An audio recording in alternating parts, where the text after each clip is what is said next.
Hi again, everybody. Welcome back to my YouTube channel. I hope you're enjoying my story so far. So today I'm going to share another journey with you all. This time it was a journey to the middle world, and the middle world is more similar to the realm that we live in. So it's a lot more ego-based. I don't know quite so much about the middle world as I haven't journeyed there as much, but this was another guided journey with my teachers. So we were in a circle, and this was to go to the middle realm to meet with our inner shaman. And uh, it took me a little longer to get into this journey. Sometimes you don't, go straight into a big um a big visual movie. Like usually I go into the visuals really quickly, but this time it took a little longer. And it also was a really, really windy day. Like we were in a dome, one of those domes with the plastic covering, and there was a lot of movement of the plastic. You could hear the wind blowing quite fiercely. So I really think that had a lot to do with my inner shaman. But what what occurred from that was the powerful healing that it had in my waking life. So anyway, I'll tell you about that. So I went again to the same access point, which is walking along the soft sand at the beach, at my local beach. Um, and instead of going like in the cave, I was just suddenly lifted up into the sky by the wind. And I could fly.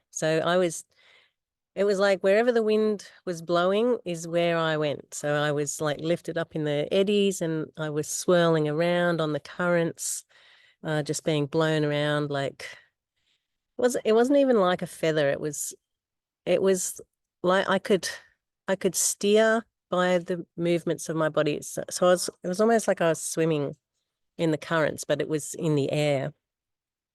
So I put my arms out wide as you do, Superman style. Yay! So exciting. This is why I love this realm so much because anything's possible. And it's not like you just wait to go to sleep. You can just go and do it in your meditative state, get the drums happening. Yeah, so I was flying up the beach, and I went to where I live, there's a lot of cliffs along the coastline. So really high cliffs looking out to the sea.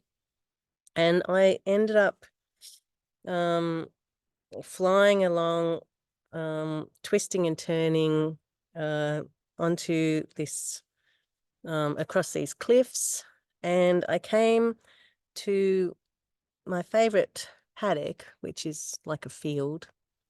And I landed in the top of a gum tree. And as I landed in the very top, I could feel my weight kind of swaying the tree and, just feeling how heavy I was being in the top of the tree, but being able to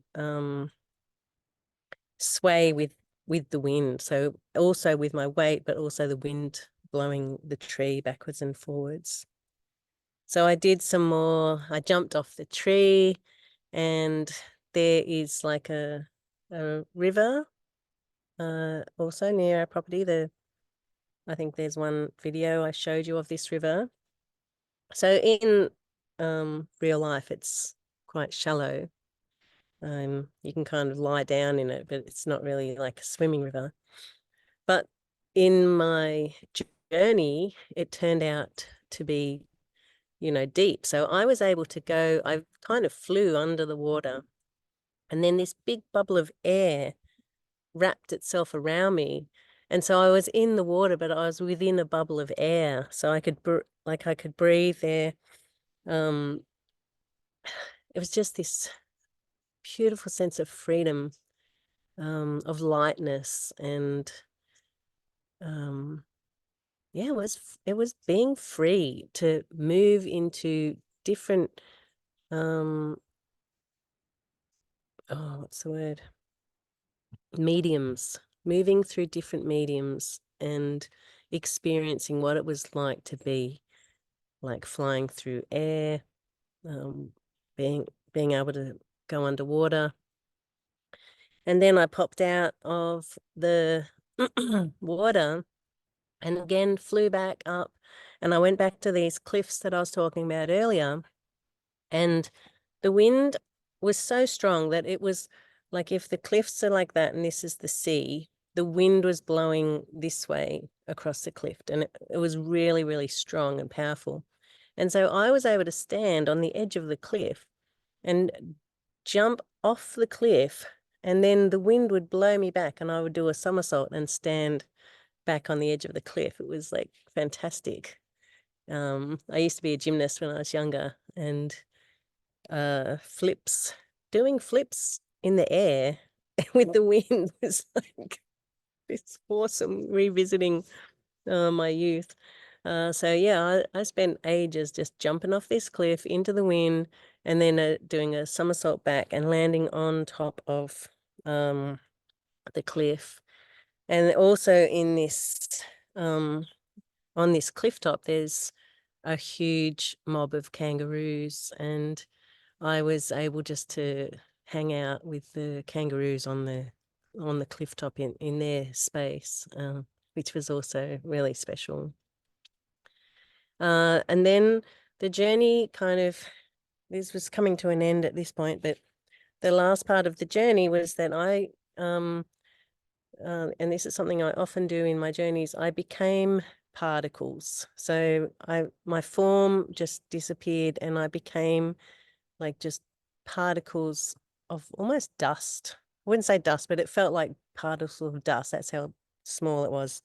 And so then I became the wind. And this is hard to explain, but I was also me, but I was also the wind. And as the wind, I was breathed into my lungs, and I kind of understood what it was like to be a part of everything. So everything that is connected.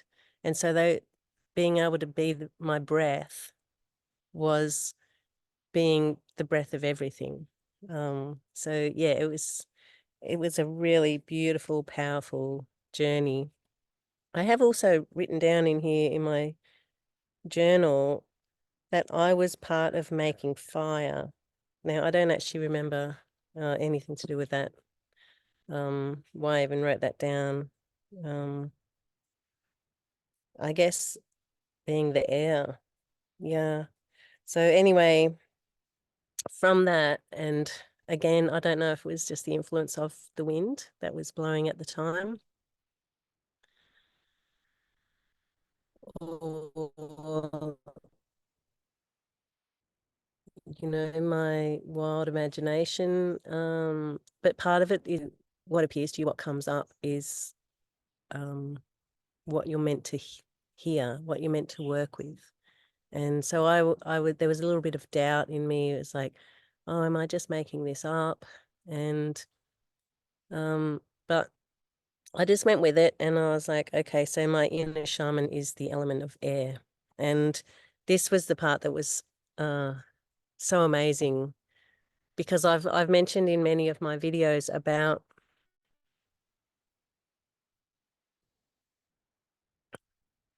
the cold. One of my main reasons for um, going on these journeys was trying to deal with being in the cold weather and not going into a state of depression from the cold weather. And so when I got home, I got out of my car, and we live on top of a hill, but where our house is, there's a lot of trees, but where we park the car, it's like a wind tunnel. So every time you get out of the car, there's always like this huge wind. And before this, I would always be go into contraction when the wind would be blowing. It'd be too cold, and I'd be like, oh, I want to go inside, and I hate this place, and rah rah rah. But this time I got out of my car and I felt the wind in a different way, and I allowed that wind to flow through me, and it was like blow out all the cobwebs. It's just it just made me see and experience this place in a very different way, allowing to open to that which was causing me distress. And when I came with a different perspective that this is one of my teachers, my inner shaman is one of my teachers, and what is this teaching me? And so I was able to open up to the wind, and instead of going into that contractive state, I went into like an exhilaration. It was like uh, a powerful shift in changing my perspective and looking at the weather in a very different way. And so yeah, that was a really powerful journey for me. And so now every time I do get around the different types of weather, it becomes gratitude. I think it's gratitude for the teaching, for being able to experience everything on this beautiful planet, that we are here for only such a short time. And I was getting so upset about a beautiful aspect of nature and the power of, I mean, we all know the power of the weather, that the weather has on us, and how devastating it can be when it's at its peak force. It's such a powerful thing, and it makes us feel quite minuscule and small when we really honor that part of nature. So yeah, thanks for joining me again, and I'll see you next time.